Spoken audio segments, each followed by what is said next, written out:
So we've got four panelists here to talk about mortgages, title, and how Web 3.0 and the blockchain are changing real estate. So we'll just kick it off with a quick elevator pitch. Just tell us who you are and what you do. We'll start with you, Masha. Thank you. Thank you, everyone, for being here. Thank you, Propy, for inviting us. My name is Majeli Aguilar. I've been in blockchain for over a year and a half, and I had the opportunity of being here thanks to a hackathon where we were the winners, and we're going to be able to present our product. I work at a company. It's a DAO named Giveth, where what we do is crowdfunding through crypto. My name is Eric Cruz. I'm the Senior Vice President of Growth at Propy. Yeah, that's it. My name is Pedro Menocal. I'm a partner at PAG Law. I do a lot of venture capital, private equity, and real estate. I'm also the founder of Miami Go Title. My name is Lisa Jaramillo, and I'm a realtor in the Central Florida. And I've been in this business for over 14 years. Also in mortgage since 2004. And I'm looking forward to keep innovating, to keep leveraging these tools that Propy and this amazing technology have for us. So thank you. Happy to be here. Okay. All right, and well, let me just kick it off real broadly. How is this technology changing real estate, and how do you envision it changing real estate in the future, the way that homes are bought and sold? Well, if there's one thing that should definitely be on the blockchain, it's real estate title. You know, it would definitely make it a lot easier to do title searches, to understand the transferability of title. There's a number of challenges also, but you know, having title on the blockchain totally makes sense. Okay, and I'm going to come back to that in a minute. Anyone else? Yeah, so it's just going to be a streamlined transaction. Currently, right now, it's a lengthy process. There's a lot of hands in the pot. You know, you're waiting for banks, you're waiting for the counties, you're waiting, and the waiting has just got to stop. You know, there's got to be a more efficient way of doing business. There's got to be a more efficient way of doing real estate. And that's the purpose of us moving, you know, our platform onto the blockchain, is because now we're positioning that to occur. Mm-hmm. Okay, I think we are heading towards a digital economy. And I think everybody's thirsty for liquidity, especially now. So I think we're going to that's exactly what blockchain is doing with real estate, is making it automatic, is making the instant settlement, which is a huge part, available, and we are heading towards there. So it's totally changing the entire industry. And so instant settlement, meaning you buy a house and you own it the next day?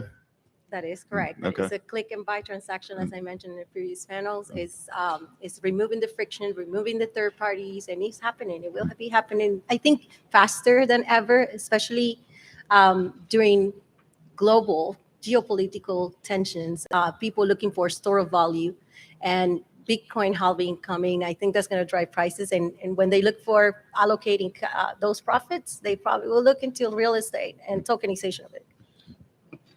Let me just ask really quick, because we've done an NFT project, right, where we've converted home into an NFT, sold it, transferred ownership, 24 hours, done.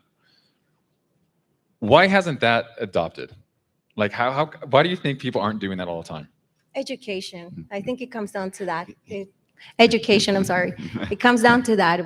There's got to be more agents that are willing to learn, adapt it, and show it to the investors, open the door for them. And it's pre-education. I think that's what it is.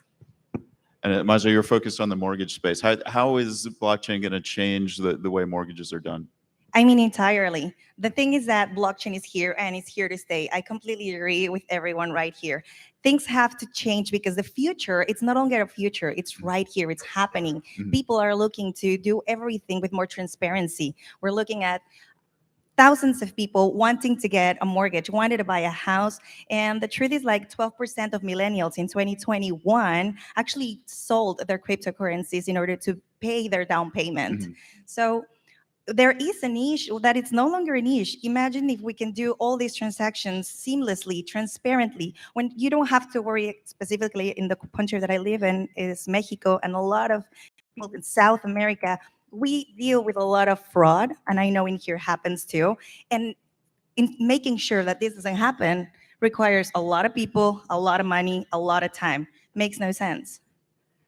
So now that whole idea of not selling your blockchain, of keeping your blockchain and using it as an asset to collateralize your mortgage, we heard on the previous panel, wealthy people using their stocks to collateralize mortgages. So same concept, and there was a lot of excitement around these crypto-backed mortgages a couple of years ago, and it seems to me that the reality so far hasn't lived up to that excitement. But I guess just tell us what's going on in terms of crypto-backed mortgages. I mean, how many are being done, and how far out in the future is it before that becomes commonplace? It's not a common thing right now, but there is people looking for it. I just found a friend, Ian. This guy actually was one of the people that believed in decentralization, wanted to shift the economy, believed in a different way of actually making things. And yeah, he built up rich. He became rich because he had a lot of cryptocurrencies. By the time he wanted to buy a house, it was such a drama for him. Our project is trying to leverage everything that is happening right now in blockchain with trying to solve all the issues that real estate has right now. And it's become super easy. Like through our program, what we just launched, and in partnership with Propy, we actually designed, built, and deployed a mortgage DeFi platform where you can use your cryptocurrency as a collateral. And beautiful thing about this, I'll explain later, but the collateral is going to be used as well to download your mortgage payments. And at the same time, it's opening a decentralized finance economy through everyone right here being able to put their money in a liquidity pool, and that liquidity pool is going to provide the stream of money that is going to be actually lended. So win-win situations everywhere. Okay. And are you doing anything with mortgages yet, the crypto-backed mortgages? Crypto-backed mortgages, no. I made a video because my side is like at least putting the word out there and creating those opportunities. But I'm very excited to hear you say. We had a meeting with a couple of companies.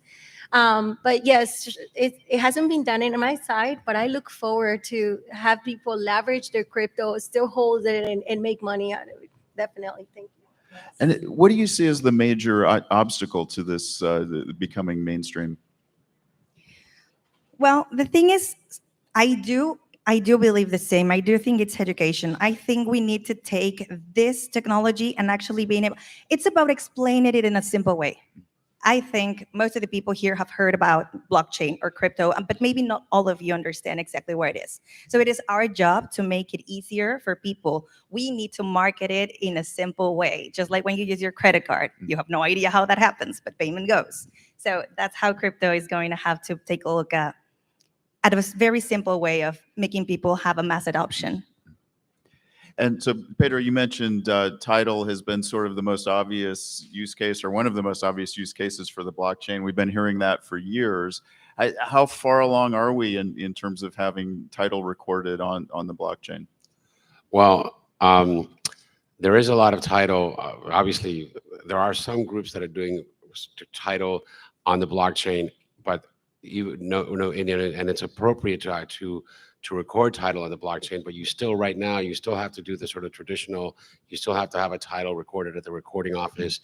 And one of the challenges for the turning title onto the blockchain is adding correct, accurate information that exists already in red title registries all over the United States. And we're talking about hundreds of millions of transactions.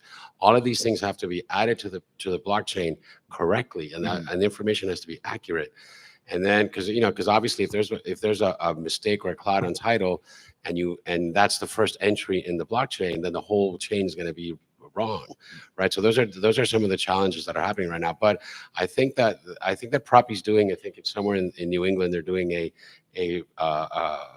pilot with a I think, I can't remember what city it is, but that sort of thing I think is really helpful, because you're having right now, you're basically creating that record, even though the blockchain title is not the official record with the government. It creates that information. It provides that information already, and that sort of thing is going to make it easier to digitize things in the future. Mhm. Yeah, so we did have a pilot that we ran in Northeast with the county. We're actually in the process right now of building relationships with state governments, some county governments, because what we're trying to do is, like you said, Pedro, we got to record all the deeds that are currently in place accurately. And then from that point, we have to have legislation in place so that every deed from that point will then be recorded onto the deed. Unfortunately, for some title companies, that means that they're going to go out of business, because now what happens is if all the title is now on the chain, well, now the consumer no longer has to pay for a $3,000, $4,000 insurance policy. Now it's just a $300, almost like blockchain warranty, Mhm. So the benefits of having title and going through this process is well worth it for the consumer, because now we're talking about trillions of dollars that the consumer can initially save. Well, and you just mentioned one of the big challenges that this transition is facing. I mean, there's a title insurance industry making billions of dollars that I don't think they're going to give that up easily. So I guess We're ready for them. So how far out in the future is this? I mean, certainly it's not hard to imagine all titles being on the blockchain, but it's when can it happen? How long is it going to take? Well, currently now, every transaction that we transact with at Propy, it's always recorded on the chain. Mhm. Currently, right now, we're in talks with governments, and so it's not a matter of something that's so far in the distance in years, but in the coming months that we're going to hopefully have something blueprinted. Okay. And so, Pedro, you're a title attorney. Are those, as it stands now, are those blockchain legal documents, are they actually legal? Are they legally binding? You still have to do the recording at the recording office. That's the way that right now, the only way to transfer title. We're hoping that at some point it will be on all the blockchain, but right now you have to do it in conjunction. Mm-hmm. And you mentioned the state by state. I assume it's going to be a state by state lobbying effort for this to happen. It has to be, yeah, because I mean that's one of the problems of America is like everything is divided into 50, and everybody's got. I mean, they're all the rules are basically the same, but they're different, and there's different political implications in each. You know how it is. Yeah, by county. By county, yeah, absolutely. And so now you mentioned the length of the process. It's I don't know what typical time to close a mortgage is, for 50 days, something like that. So and there was mention of instant closing. So how do we get from where we are now, which is 50 days or whatever it is to close, to closing the next day? I mean, how does that happen? Yeah, I think it just comes back to education. Education, and I mean, we've already done it a few times, right? And so the technology is there. There are people out there that are willing to make that step, and want to be a part of history. So it's just a matter of knowing that it's possible. Like when we tell real estate agents, "Oh yeah, we've closed the transaction and transferred title in 24 hours," they're like, "What?" Like it's wild to them, right? But it's out there and it's possible. So the more that we can talk about it, the more that we project that this technology is actually available, I think the more adaptation we'll have. A part of that too, though, is that cryptocurrencies now, I mean, outside of blockchain technology, but cryptocurrency still has a bad rap, and there's still something that's just kind of hanging over, and a lot of people don't want it, don't understand it, and all that. So even on that case, has to be education so that we can tie it all together. Well, by the way, one thing, in addition to what he was saying, any situation where there's a standardization of documents makes everything AI and all of these technologies can make things a lot easier. So as technology advances, and as a lawyer, I can tell you that it's a lot easier for me to do almost any kind of transaction today than it was 2 years ago or 3 years ago. And so as these technologies advance, at some point, the part of the delay in getting these mortgages and other deals done is how long it takes to prepare the documents. If you can prepare the documents instantaneously or in a matter of hours, I mean, that really is going to save you a lot of time and money. I totally think the same. And the truth is, like title insurance, it's gonna pass all of this that we're saying, okay, they're going to be like bankrupt, they're going to be like left out of a business. Honestly, no, because I'm inviting them to be the ones who leverage AI, bring the data, and then be the ones that actually offer the service. Like, you have to pivot. This is the time to actually like jump and get on the wave. Like, we're all still in time. Resistance is futile, right? Well, so you mentioned one example of in terms of legal documents are prepared much more quickly. I know there are companies working on doing instantaneous verification of employment and income, so the mortgage broker, the loan officer isn't calling back and forth to the employer for 2 days. But it seems like the big sticking point is the appraisal. I mean, that's going to be, you know, a couple of weeks. How do we squeeze that appraisal timeline down to make this happen? Some things take time. The appraisal, that's a good point, actually. Very good. Because you have to go in and inspect the house on this technology that No. inspects the house. Well, as far as I know, there are now actually Fannie Mae is now there is allowing new apps that allow, well, AI protocols allow us to do 3D images and all the data connected together, and being able to show and feel a home, the actual space, and have digital experience about a property, so it makes it easier. But that's mainly when it comes to the AI. I wanted to weigh into what you told early. It is happening about the deeds on chain. Absolutely, all the closings that we do, we close them on chain. We Propy, even if I represent the buyer side, so it happens at least in Orlando, all the time.